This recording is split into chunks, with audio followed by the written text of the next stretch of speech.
نحمدہ ونصلی علی رسولہ الکریم، اما بعد، فاعوذ باللہ من الشیطان الرجیم، بسم اللہ الرحمن الرحیم۔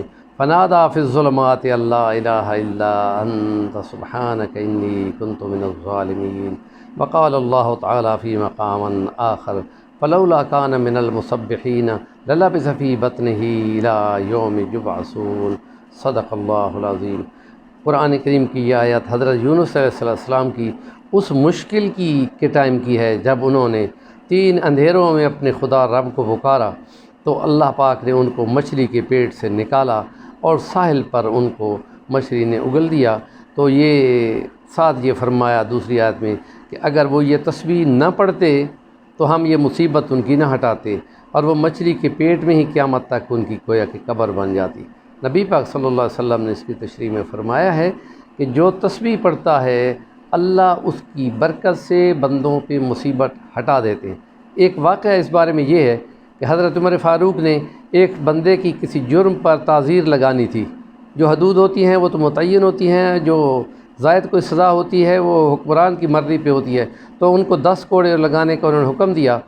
تو ایک صحابی بھی حضرت عمر فاروق کے ساتھ بیٹھے ہوئے ہیں، تو اس دوران اس کو جب سزا لگائی گئی تو اس کو پہلا کوڑا لگا تو وہ شخص کہتا ہے سبحان اللہ۔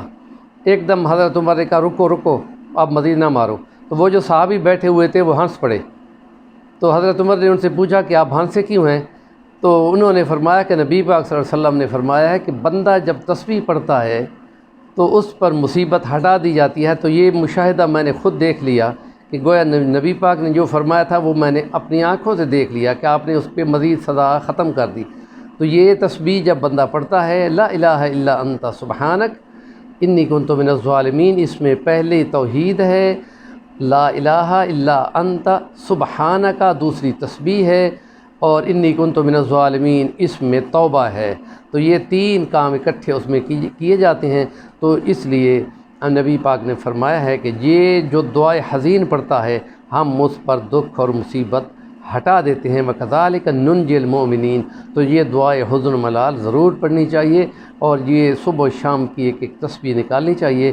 اس کے ذریعے سے بندوں پہ کسی گناہ کی شامت میں جو مشکلات آ رہی ہوتی ہیں ان کو ہٹانے میں یہ قرآن مجید شافی ہوتا ہے، کیونکہ قرآن مجید کی ایک شان ہے کہ فیہ شفاء ورحمۃ للمؤمنین۔